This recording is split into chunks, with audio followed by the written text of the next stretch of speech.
Okay, good evening. Tonight's topic is feedback control for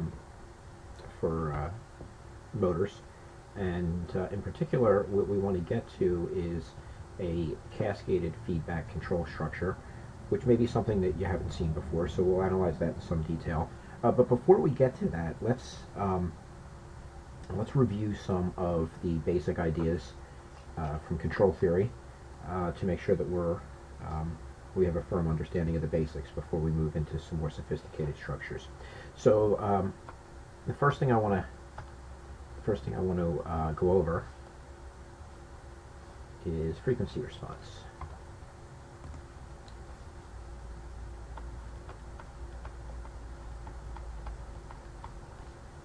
And I'm sure you've all studied frequency response before, and the reason working in the frequency domain is so fundamentally important, well, there's a number of reasons. One of them is that we know through Fourier theory, what Fourier theory tells us is that any signal can be represented by a sum of sine waves of varying frequencies and amplitudes.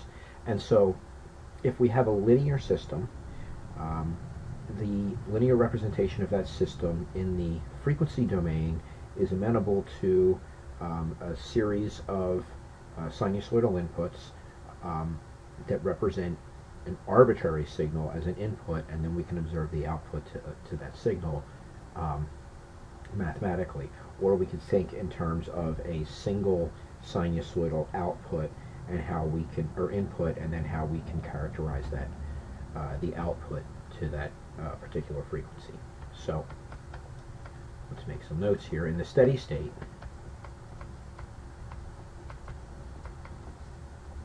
the sinusoidal inputs to a linear system generate sinusoidal responses.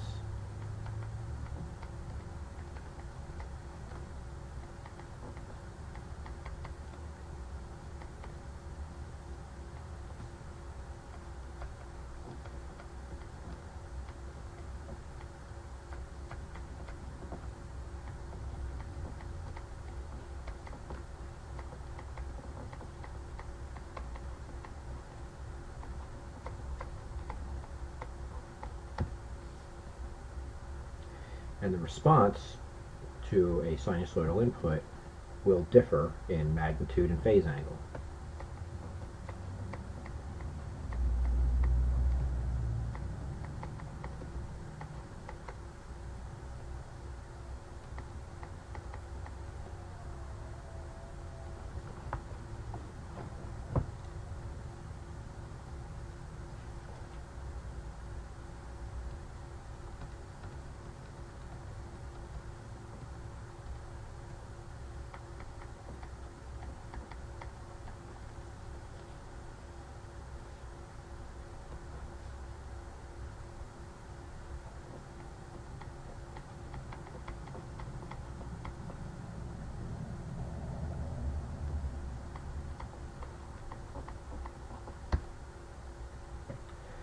Okay, so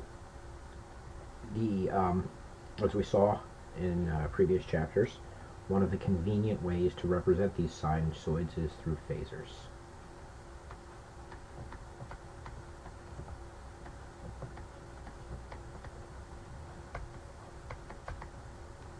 And this makes the analysis, as you saw in one of the homework problems, this phasor analysis for linear systems makes the job of determining the outputs of the system from the inputs in the system equation much easier than if you were to use a differential equation representation of the system. Most of you in the solution to that differential equation had several pages of math, more error prone, but the phasor representation simplifies the analysis.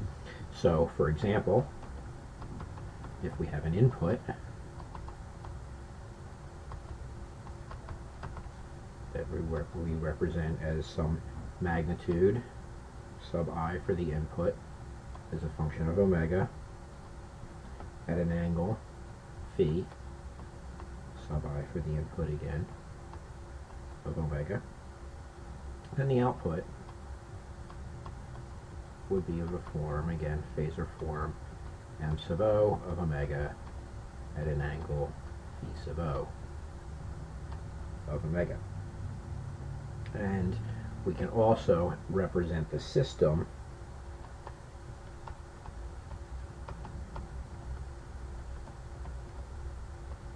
in the same form.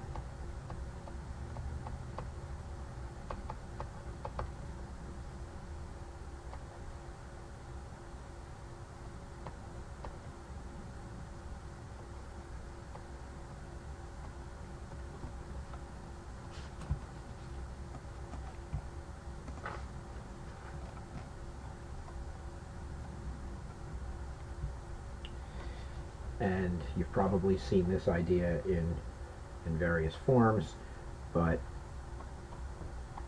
we can write this transfer function idea, or the system function. M is the output over the input.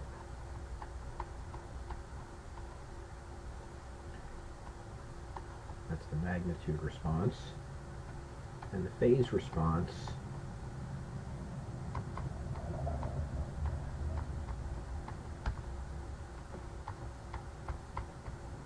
looks like this.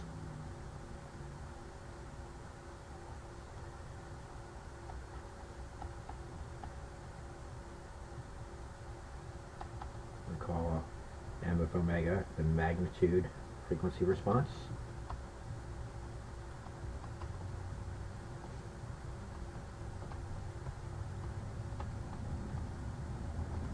And phi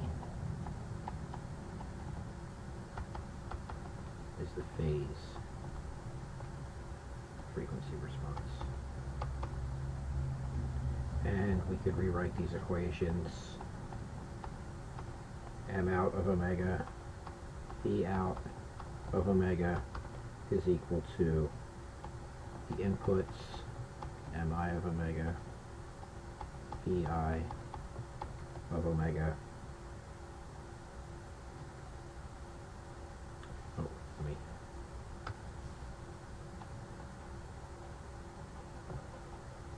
me edit this.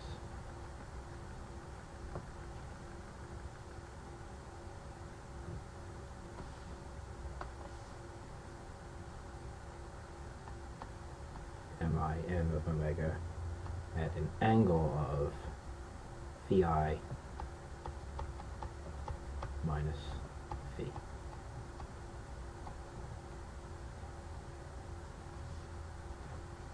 Okay, and so that combination, m of omega, phi of omega, m of omega at an angle of phi of omega, we call that the frequency response. Okay, so to make this a little bit more practical, suppose we have the following circuit.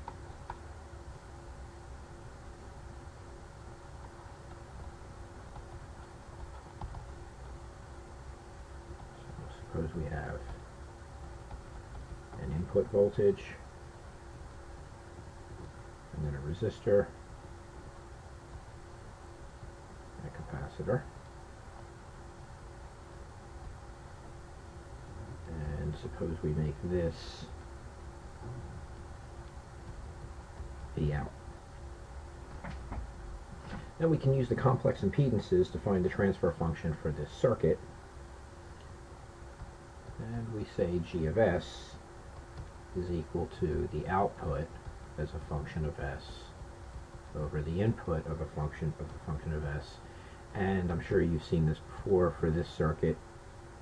It's 1 over 1 plus SRC. And recall, S is a complex variable. So if we assign values to the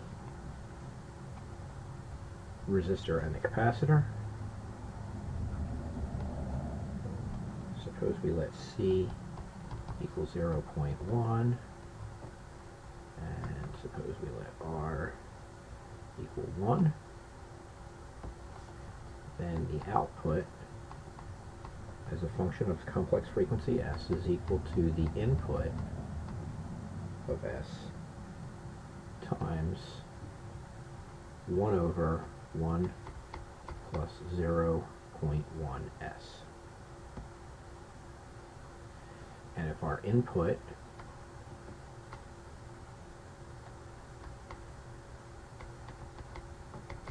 is a sinusoid, say it's 3 sine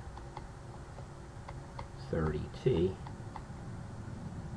well, we usually take our input as our reference phase, so and this has no phase shift, so V in is 3 at an angle of 0 degrees. You might say, where did that 30 go? Well, the assumption when we're doing this type of frequency domain analysis is that the frequencies in the system are all the same. And this is an assumption that can't be violated, otherwise this type of analysis is invalid. So the assumption here is that any sources that we have are all operating at the same frequency, and the other assumption is that all of our devices, storage devices or dissipative devices like resistors, are linear, and if they're linear, then there can't be any change in frequency across or through those devices. Okay, so our input is now 3 at an angle of 0. Then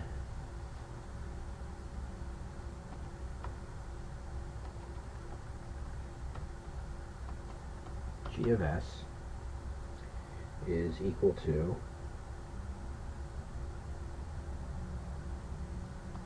1 over 1 plus 0.1 j omega being S.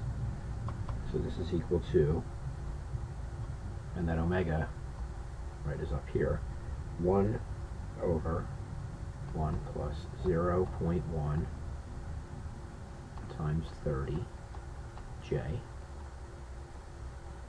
which equals 1 over 1 plus 3j, which then, if we normalize that, is equal to 0.1 minus 0.3j.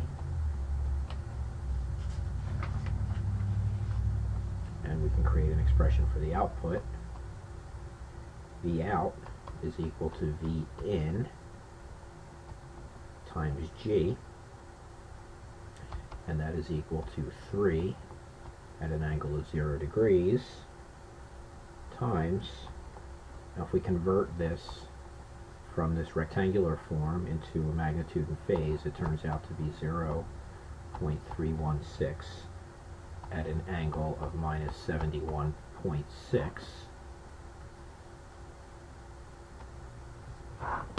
So we just bring that down here, 0.316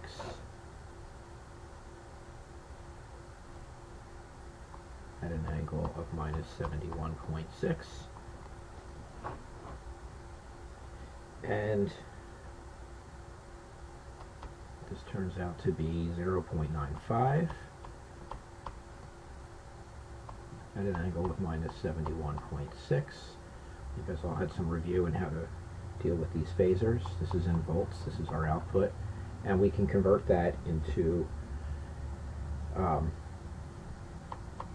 the form that we had the input in. So it's 0.95 and sine of 30t minus 71.6 degrees. Okay, so that's an example of how we analyze a system like this, right? We first come up with an expression that gives us an expression for the voltage over of the output voltage over an expression for the input voltage in the S domain or the j omega domain. And then once we have that transfer function, we can easily compute outputs given inputs. Okay? Alright, so suppose we had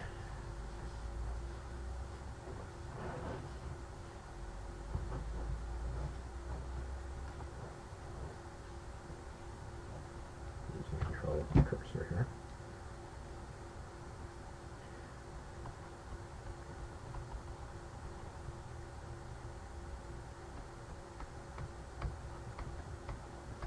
so consider a system equation that is g of s is equal to 1 over s plus 2. And let's find an analytic expression for the magnitude frequency response and the phase frequency response. So we can write this in terms of j omega. G of j omega is equal to 1 over j omega plus 2. We're just substituting j omega in for s there, and that is equal to 2 minus j omega over omega squared plus 4.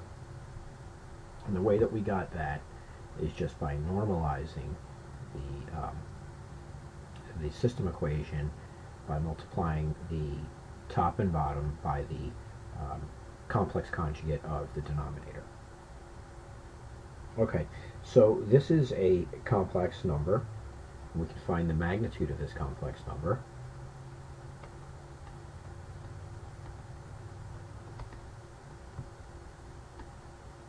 We write that magnitude of g of j omega, which is equal to our magnitude frequency response m of omega, and that would be equal to 1 over the square root of omega squared plus 4.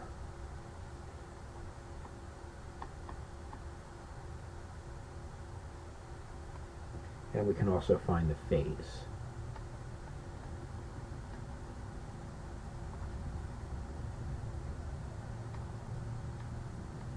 Phase of this guy, which is the phase frequency response, and that is equal to minus the inverse tangent of omega over 2.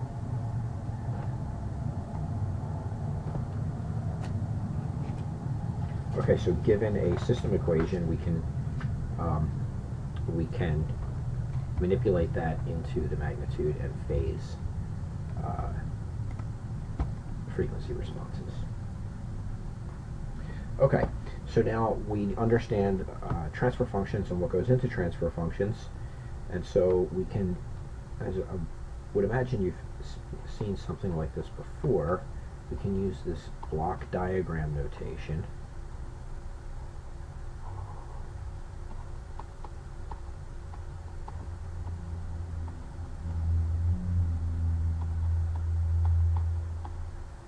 So the idea here is that we have a system g of s and an input x of s that's causing an output y of s through the system. And so the open loop transfer function for this system is simply g of s.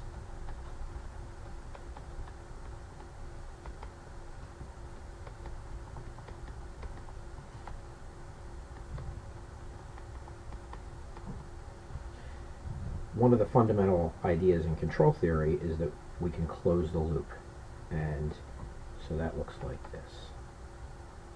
We've got an input, and that input is going to come into a summing junction. Typically we add the input,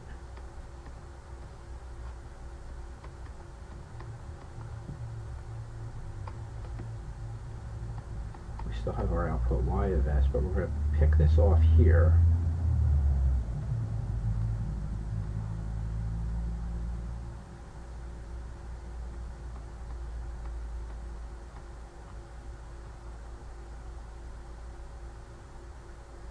And typically we would subtract that from the input. And now we can analyze this. So if we define, let's define a few things here. If we define the output of this summing junction to be R of S, then at this point here we have R of S times G of S, and here's how we analyze this. y of s is equal to r of s g of s. So r of s must be equal to y of s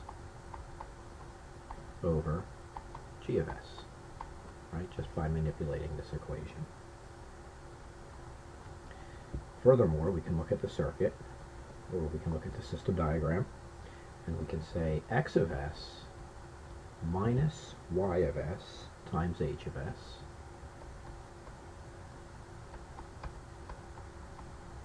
so we have x of s coming in here, and we're subtracting from that y of s times h of s.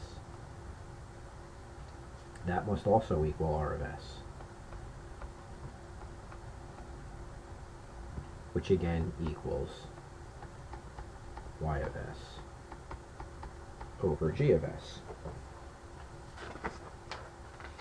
And now we can solve this for x of s.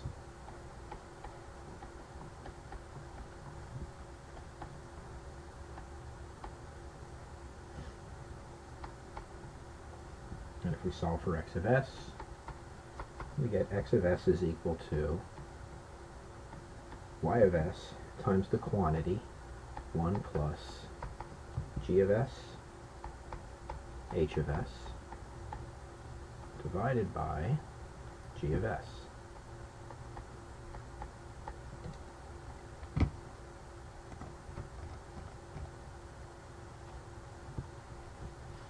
And now we can write the closed loop transfer function, which is y of s, the output, over x of s, the input, from this equation. This is equal to g of s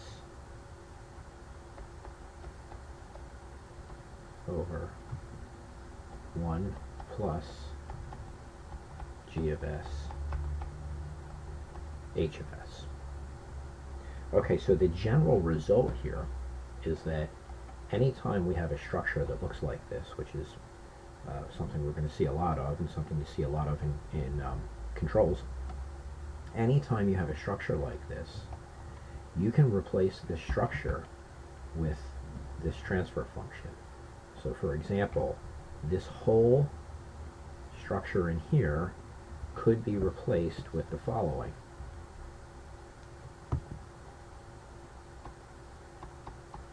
X of s coming in,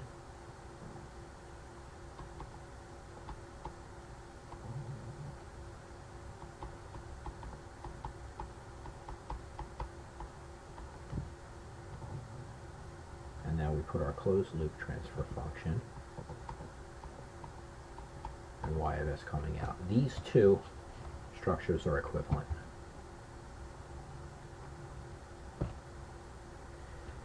Okay, let's look at a different configuration.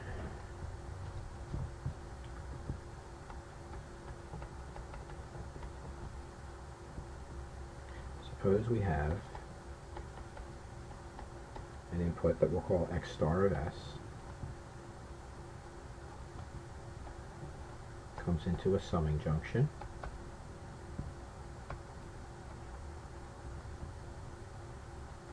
and then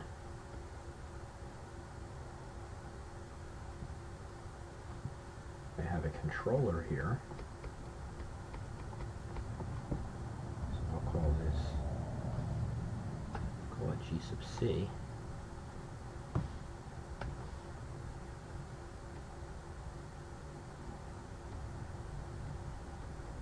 G sub C of S, and then a plant, which could be our motor, for example. So the plant is G sub P of S,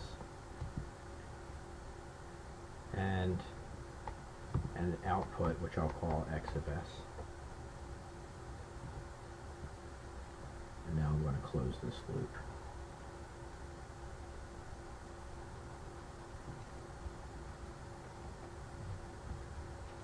Okay, so the idea here is X star is the desired reference signal.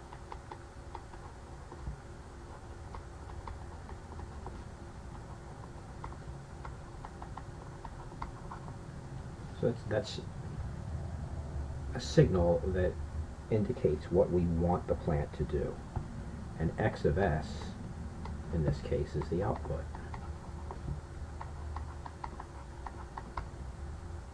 What the plant is actually doing. So we can think about this controller, G sub C of S, and what we want that controller to do. The design objectives of G sub C of S.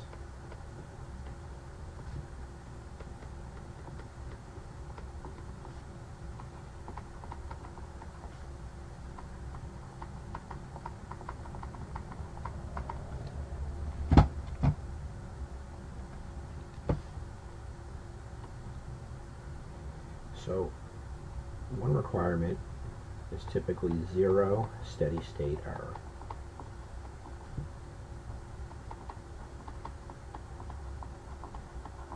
What that means is that in the steady state, after all the transient behavior has died out, the output will match the reference signal. There won't be any difference between the two. Another requirement, or desirable behavior of the controller, is that it gives us a fast transient response.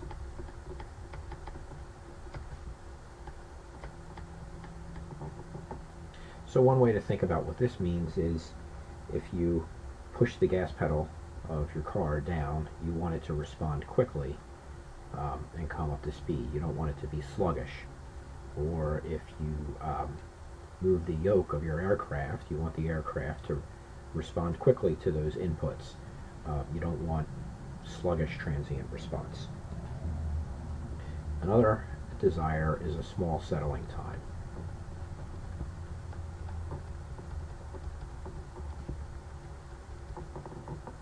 And the way to think about this is, if I have an initial input or desired reference signal, and I'm at steady state, so I have 0 error, and then I decide that I want to change my reference point to another point, and the system responds, and we want it to respond quickly, it should settle in on that final value quickly. It shouldn't oscillate around the desired value for a really long time. We want it to settle right in.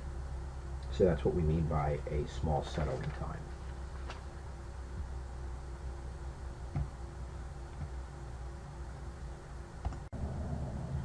If we go back to this control structure, this feed-forward control structure that we have here, we can write the transfer function here. So the open loop transfer function for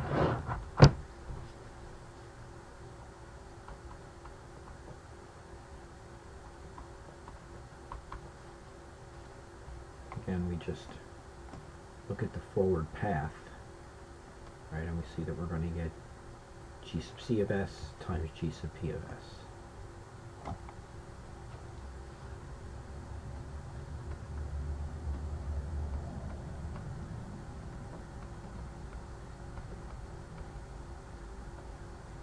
And in this case, we have a unity feedback. That means that we do have a feedback loop here, but there is no, it's simply multiplication by 1, basically, right? It's X of S coming straight back. It doesn't get multiplied by any H of S in here. It's just being multiplied by 1, so we call that unity feedback.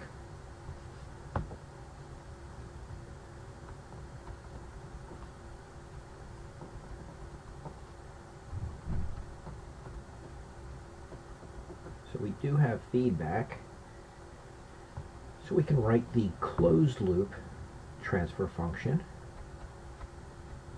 GCL of S, closed loop transfer function, and using the idea that we developed a minute ago, the closed loop transfer function is equal to the open loop transfer function over 1 plus the open loop transfer function.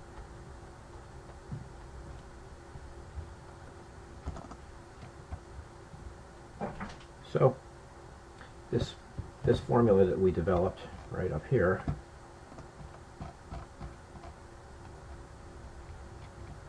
here's our feedback,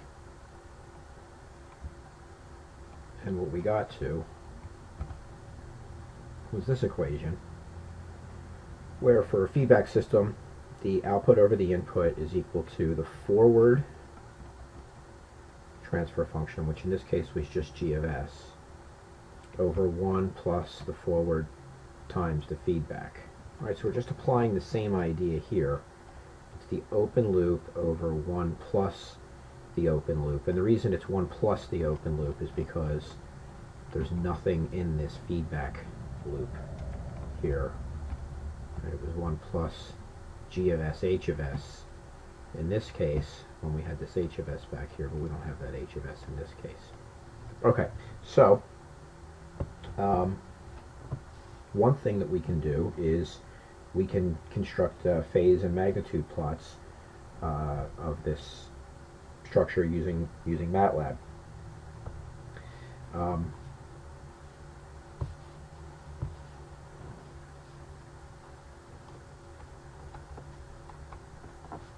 And I'll show an example of that.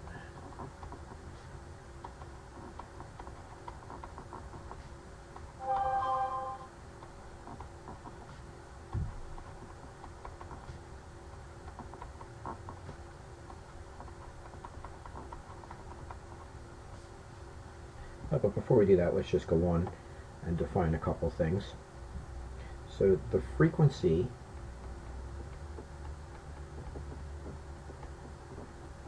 where the gain is unity, or 1,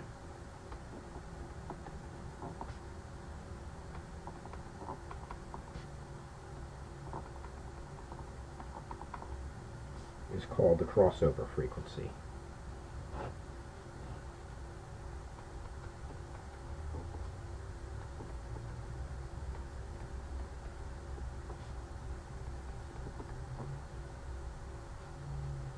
So that would be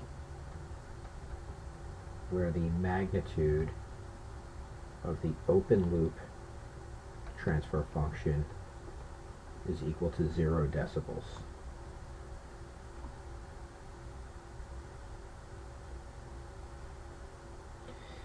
And at this frequency, at the crossover frequency, the phase delay of the open loop transfer function must be less than 180 degrees in order for the closed loop system to be stable.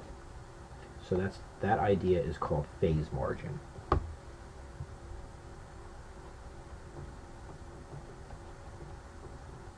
this is one of the measures of stability. So we look at the crossover frequency.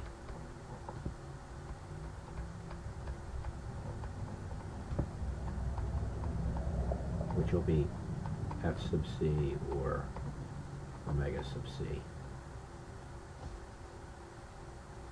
At that frequency, the phase delay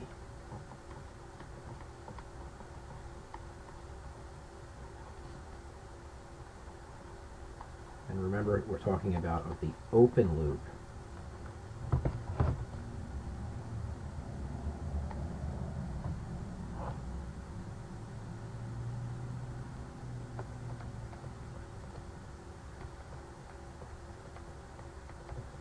transfer function has to be less than 180 degrees.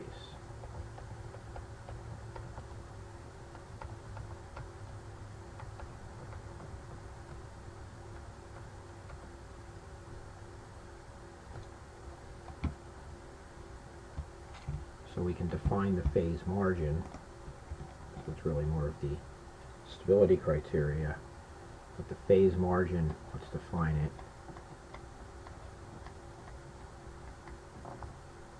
Phase margin phi of the open loop system at the crossover frequency plus 180 degrees equals the phase margin.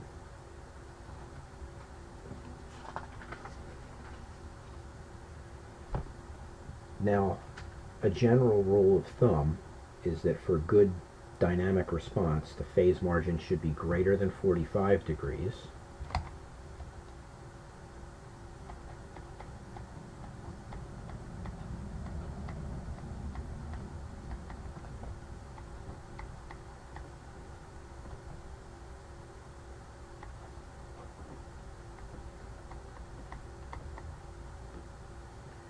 And close to 60 is a good general rule of thumb.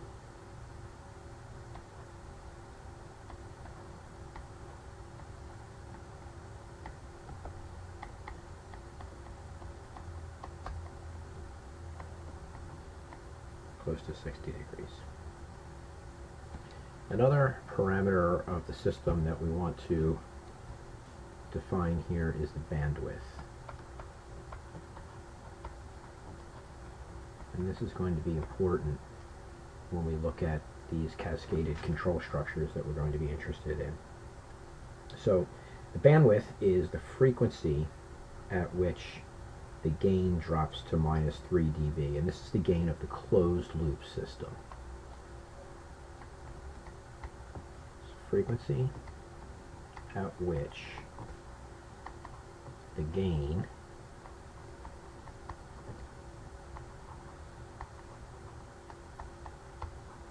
of the closed loop system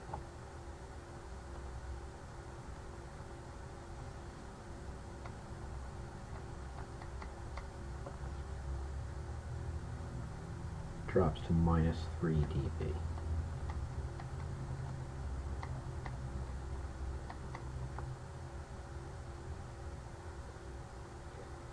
Now, for a fast response, for a fast control response, the bandwidth of the closed loop system should be high, and that means that the cutoff frequency of the open loop system should be high. Okay, that's what we're after here. Okay, so at this point, let's look at some of these ideas in MATLAB. Okay, so here we are in MATLAB, and let's just look at something simple. I'm going to define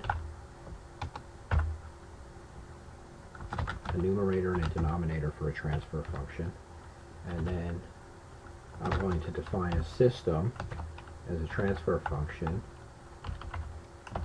that has that numerator and that denominator. So here you can see that SYS is a continuous time transfer function 1 over S plus 2. Now suppose I want to look at the gain and phase magnitude plots, or the Bode plots of that system. I can type Bode system, and here you see I get the magnitude plot and the phase plot. Another useful command here, I can look at all the margins of the system. Phase margin was the one that we were most interested in. But this command margin, which operates on this continuous time transfer function object. Well, here you can see that we have infinite phase margin, and some of the other ones are not defined.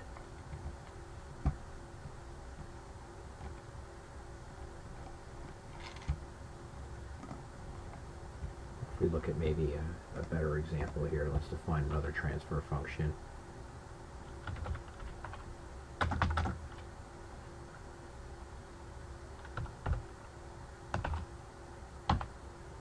So this, before we do that, let me just, I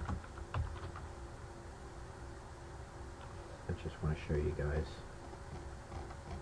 this command in case you haven't seen it before. So this command TF constructs a transfer function or converts to a transfer function, and the syntax that I'm using is here. transfer function, numerator and denominator. The numerator and the denominator are arrays that contain the coefficients of s in the numerator and the denominator, and this creates a continuous time transfer function, obviously with numerator num and denominator den, and it's a transfer function type object, and then we can operate on that object with lots of different commands. So let's define a new one.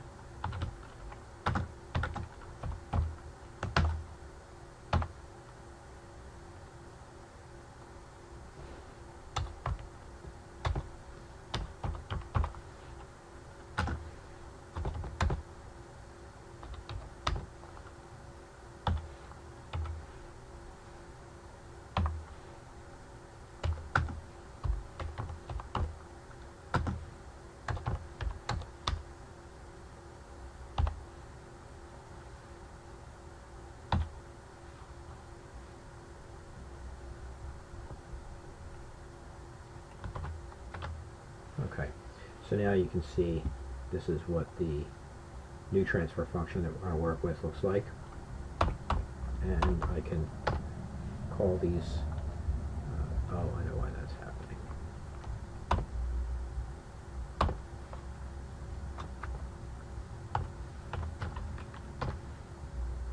So I have to define a sample time.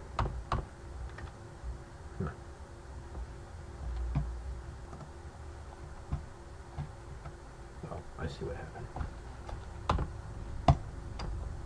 Okay, so let me go back. I want to keep this as a continuous time transfer function. And what I did wrong, I was calling the old system.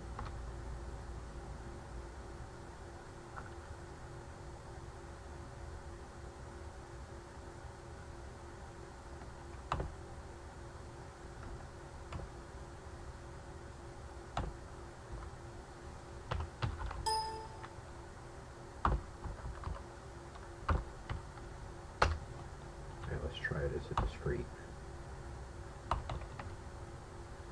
Okay. So now I can display these graphically.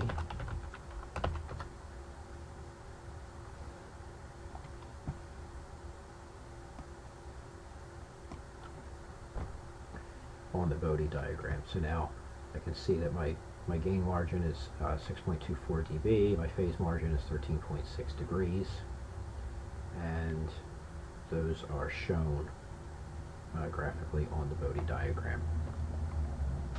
So we can do some of this analysis in MATLAB, and this is the type of analysis that you'll be doing with your control projects. Alright, so let's, at this point, let's go back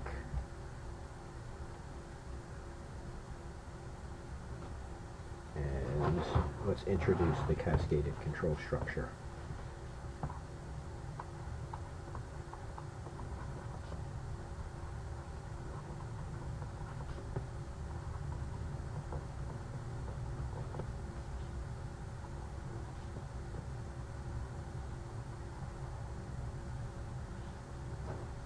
So this is a structure that you'll see quite commonly for motor drives.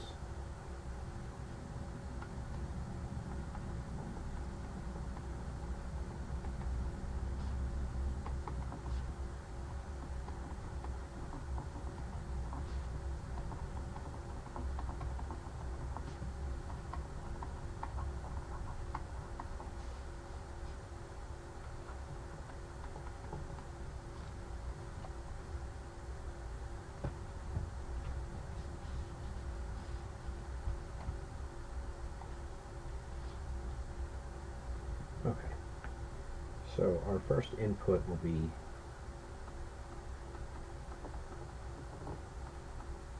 position star.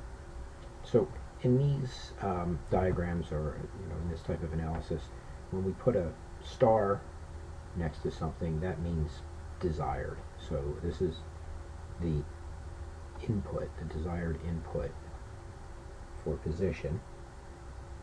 And then, like we saw before, our input will come into a summing junction, and that will have some feedback associated with it. So we'll be adding the position, and we'll be subtracting the positional error feedback. And then this will come into a position control. So this will be our first controller.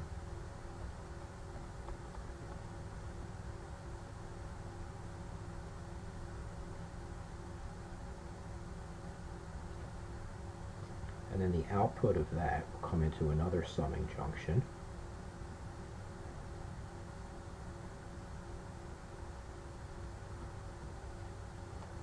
We'll have another feedback here. So this feedback is position feedback.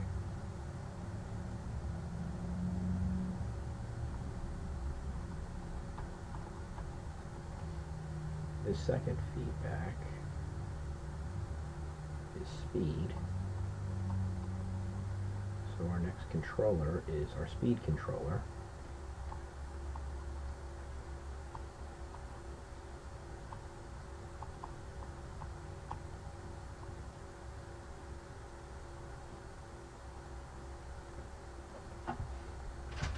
The output of the speed controller is going to come into another summing junction.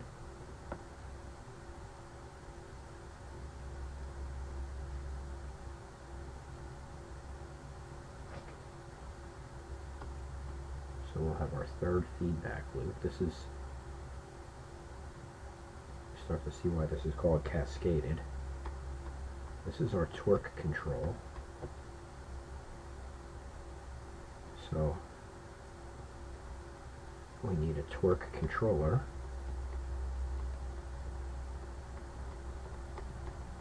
In the forward path. There's our torque controller.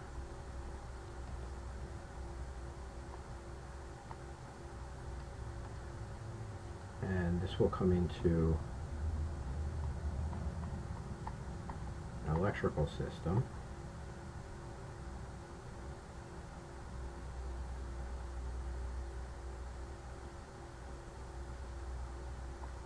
Power electronics, and then we have our mechanical portion of the system.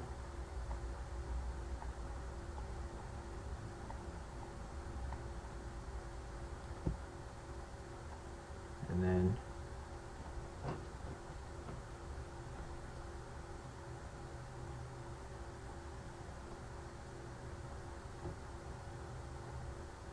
we have this integration 1/s, which I'll explain, and then our output. And now we can put our feedback loops in. So the torque feedback comes from here.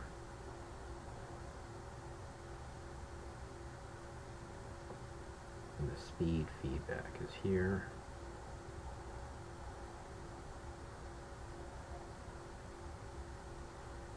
And position feedback is here.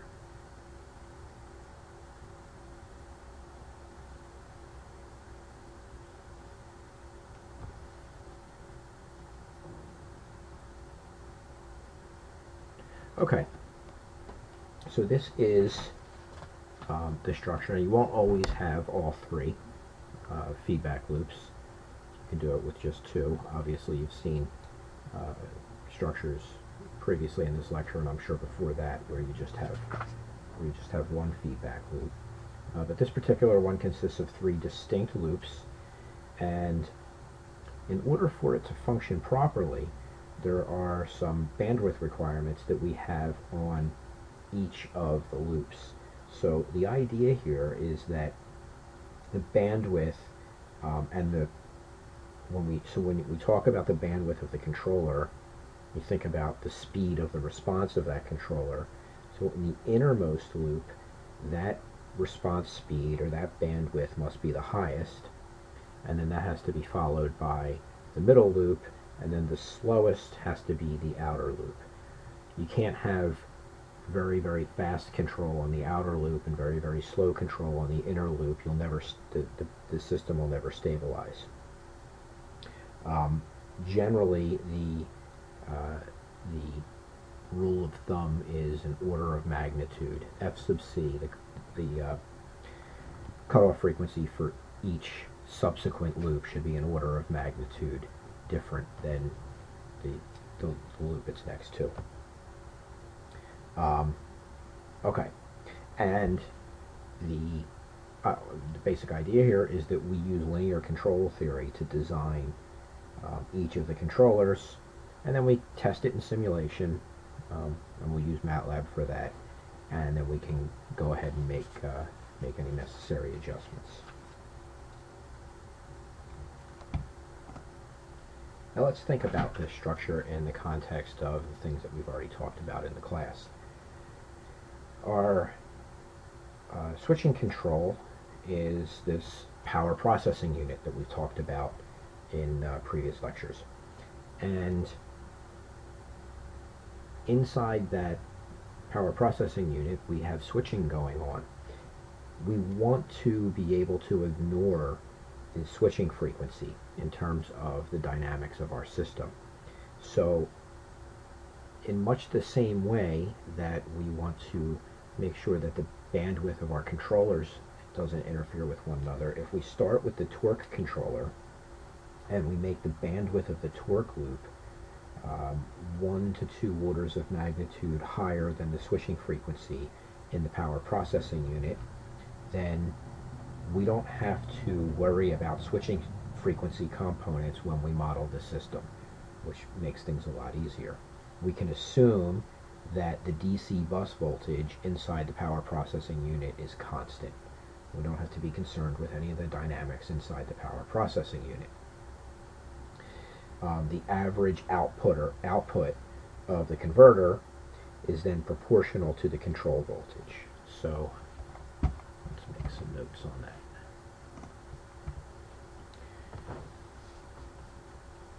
So our concern right now is system representation.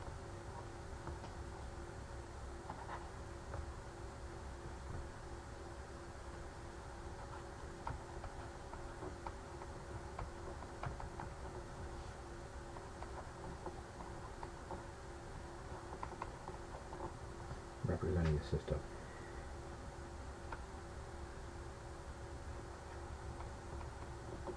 First thing we need to concern ourselves is to make the bandwidth of the torque loop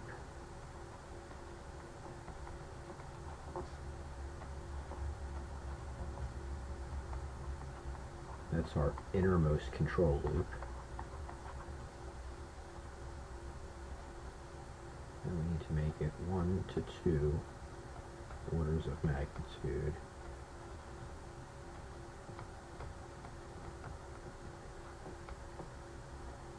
higher than the switching frequency.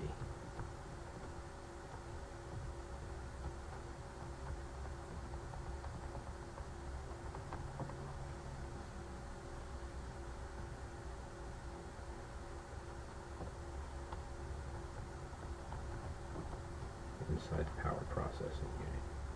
This allows us to ignore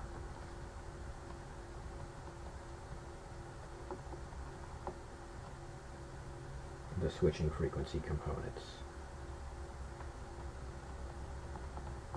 meaning we don't have to model them.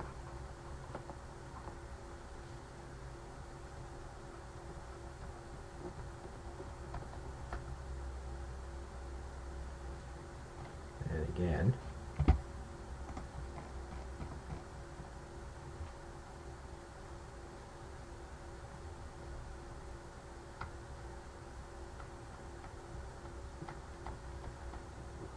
we assume that the DC bus voltage, V sub D, in the power processing unit is constant.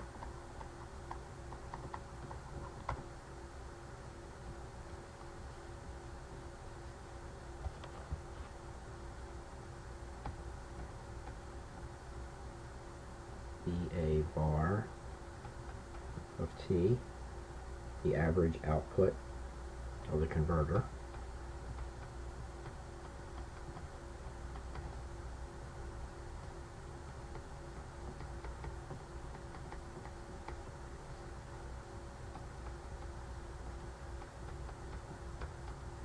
that will be equal to K PWM VC of T,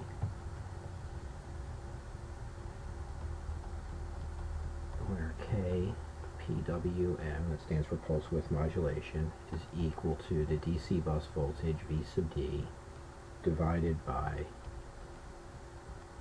V tri hat. We can write this in the Laplace domain, the S domain.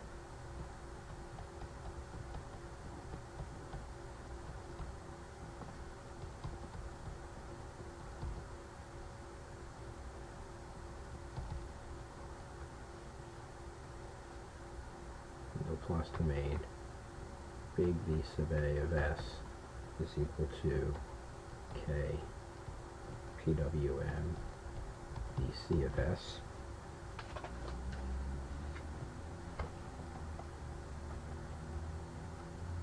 So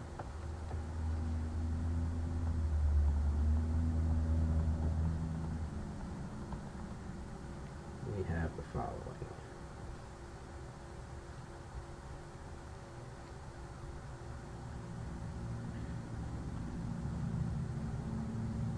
EA of T is equal to EA of T plus RAIA of T plus LA DI DT IA. These are averages. IA of T, where EA of T is equal to K sub E omega M.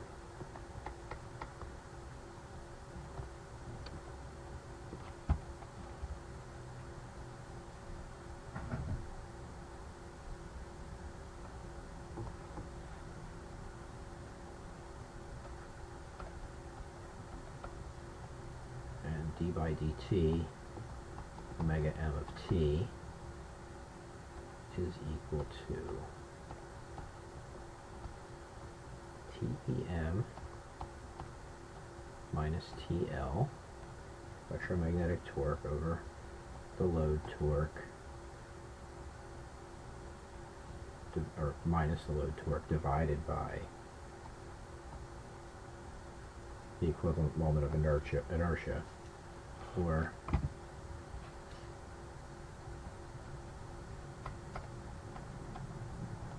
the electromagnetic torque as a function of time is equal to K sub T IA bar of T.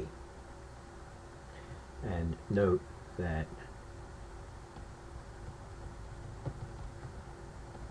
what we're calling the equivalent moment of inertia is equal to the motor moment of inertia plus the load moment of inertia.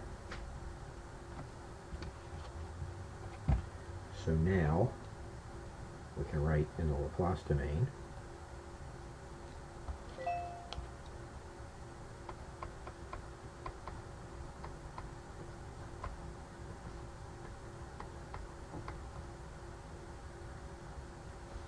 again VA of S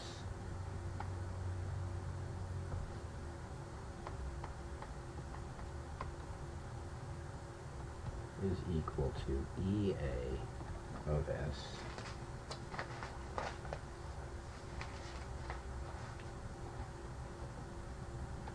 plus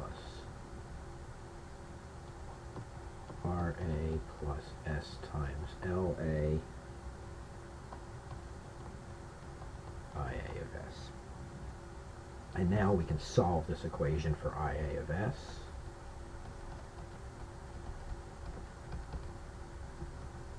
And that's equal to VA minus EA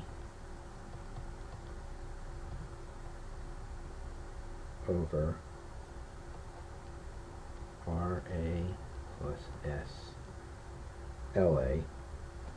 And remember, EA of S is equal to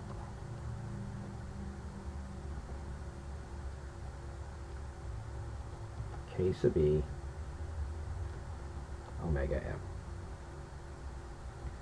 our electrical time constant.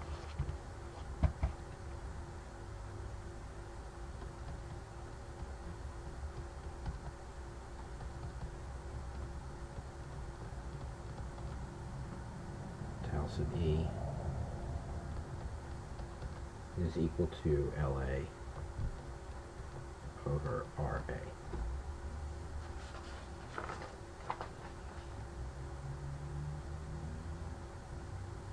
So let's put all this into sort of picture perspective.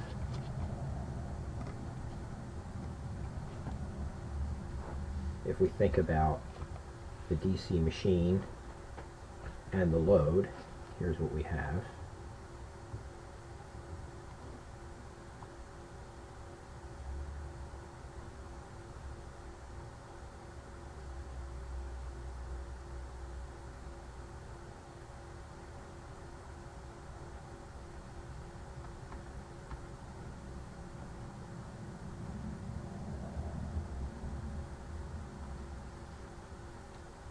So this current coming in here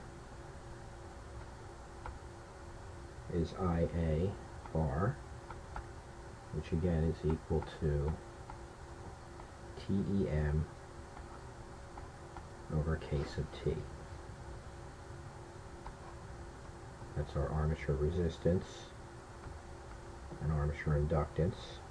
Here's EA. And remember that EA is equal to K sub E omega M. Now coupled here, this is like a mechanical, so this is all the electrical part of the system. And then here's the mechanical part of the system. We can represent it like this. So in this direction, we've got TEM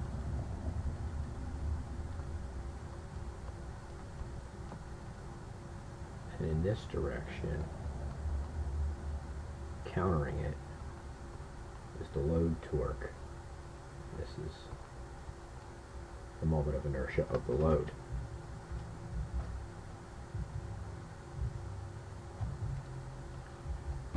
Now again,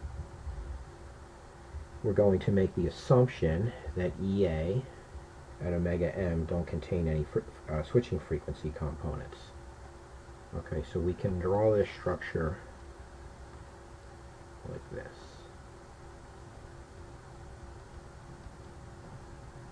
VA of S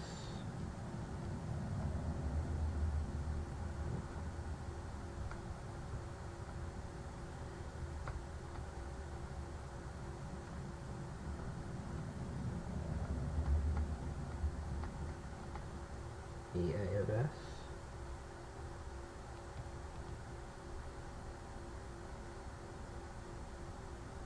So what's coming out of that summing junction is a voltage. It's VA minus EA, one voltage minus another voltage. What goes in here is 1 over RA plus S LA. So the units inside this box are 1 over impedance. So I have V over R. So what's coming out here must be IA. Of course, we're in the S domain. This is going to be multiplied by a gain, K sub T. And coming out of there, we're going to go into a summing junction.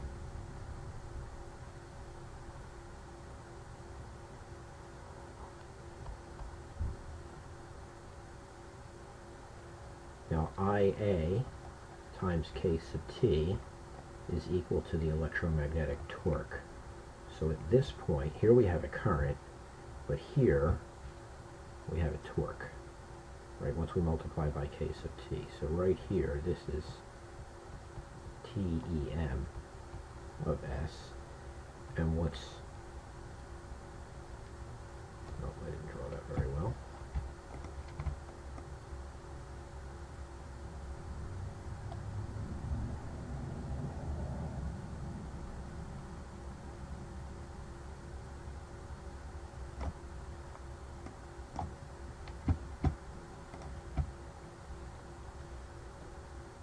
Let's just try and draw it small here. This is TEM at this point, and then what's the disturbance input for that is TL, right? So we've got TEM moving in one direction, and we've got TL. So we TEM minus TL, and that, the output of that, if we multiply that, so we have a torque by 1 over S times J equivalent. What comes out is omega M of S, and that gets fed back, multiplied by the gain K sub E, and that becomes EA of S, right? EA equals KE times omega M. So up here is the electrical circuit coupled to the mechanical circuit, and everything is written in the time domain, and then down here we've got, basically it's the same algebraic structure, but everything is written in the frequency domain. So there's our model, and we saw our equations, which maybe I should have shown the model first, but if you go back and look at these equations, now maybe this makes a little bit more sense. We have, I guess if we start here, VA equals EA plus RA IA plus LA DI dt, I of A. This is the time domain equation, and here we have the equation from here, EA equals KE omega M, and the derivative of omega M is equal to the net torque TEM minus TL over the net moment of inertia. And we write that in the Laplace domain. VA equals EA plus the quantity RASLA times the current IA. Solve for the current. Okay, so if we look at this equation again, what I'm going to do now is substitute into that equation. So let's call this equation 1.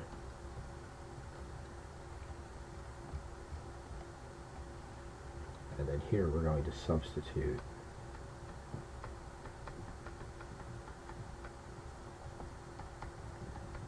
into equation 1, and we can write equation 1 like this. IA of S is equal to 1 over RA divided by 1 plus S over 1 over tau sub E, all of that times the quantity VA of S minus EA of S.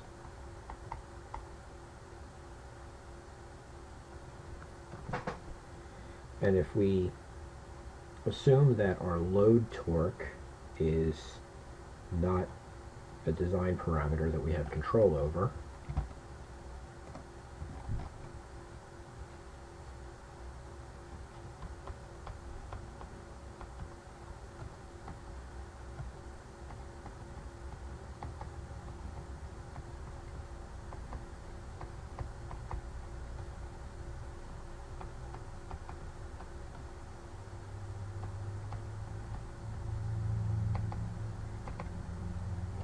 then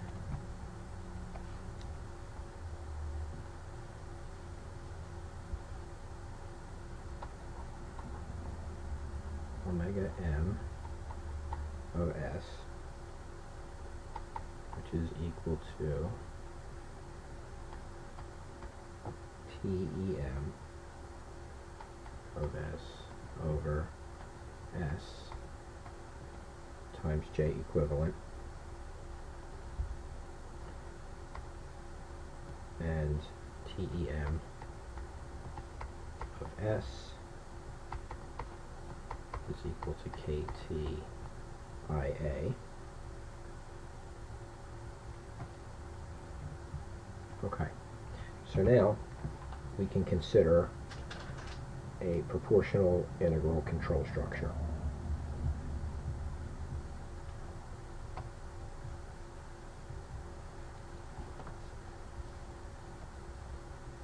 If we have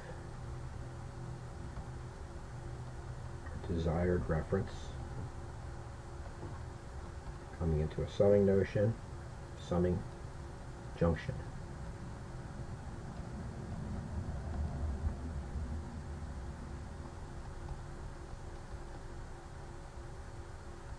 and now I'm going to create a PI control, proportional integral control. So this will be KI over S because 1 over S is integration. In the forward path, every time we have division by S, that's like integration. And we will also pick this off here and multiply it by the proportional gain, K sub P. So here's the proportional portion of the controller, and here's the integral controller. And these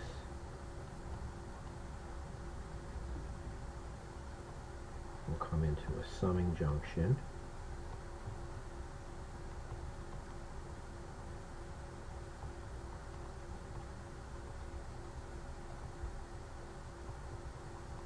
Out here, this is VC of S. That will come into our plant, GP of S. Our output is X of S. And we have a unity feedback. So this gets fed back here. So now we see that the proportional controller, KP,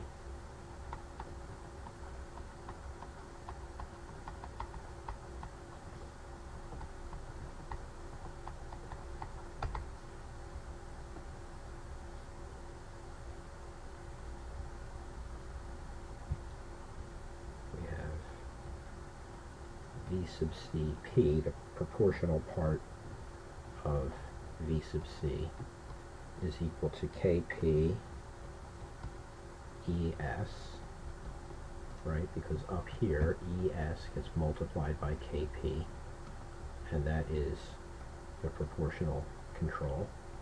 And the integral control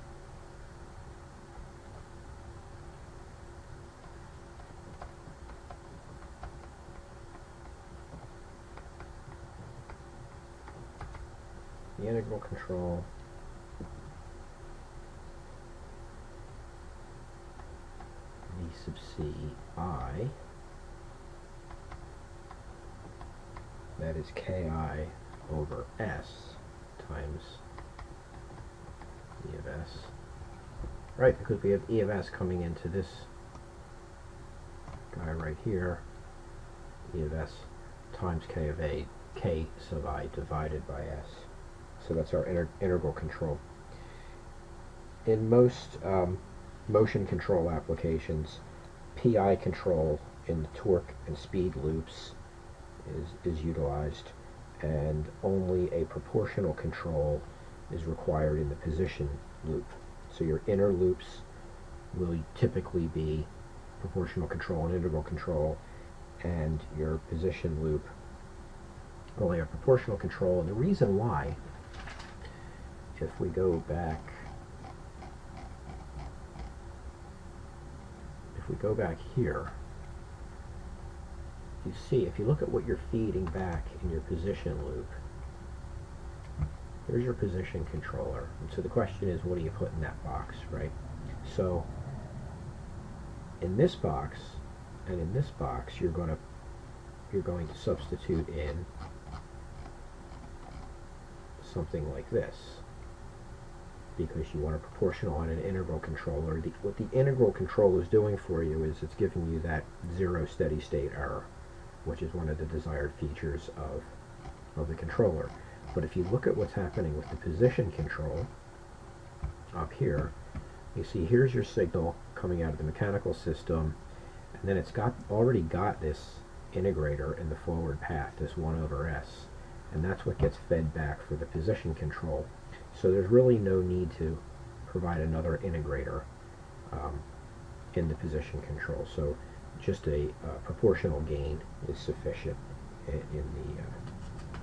the position control portion. Now, if we look at the, so let me just make a note of that.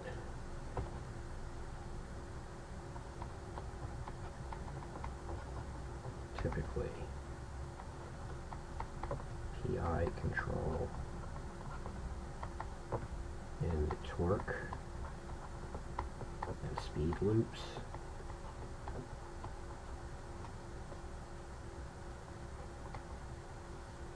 and proportional control in the position loop.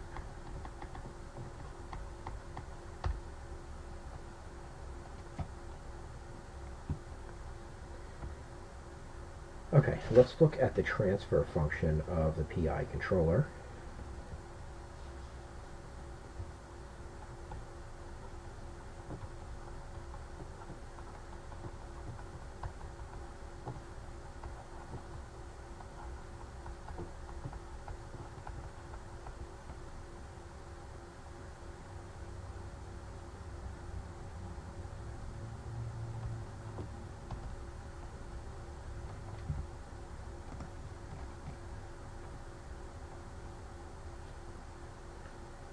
So here we have, or we want to look at this portion of our system. You see the output is V sub C and the input is E of S. So the transfer function is the output over the input, so it's V sub C of S over E of S.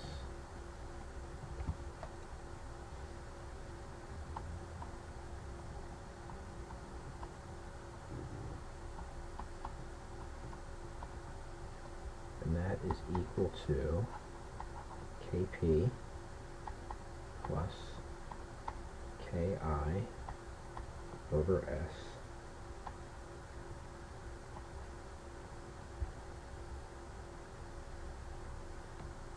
and this is equal to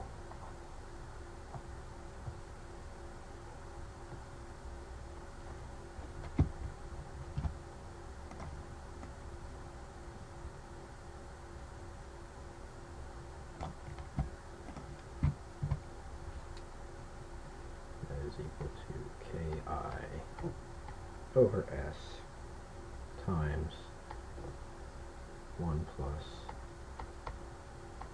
S over Ki over Kp. Okay, so that is our transfer function for our PI controller. Let's look at an example design.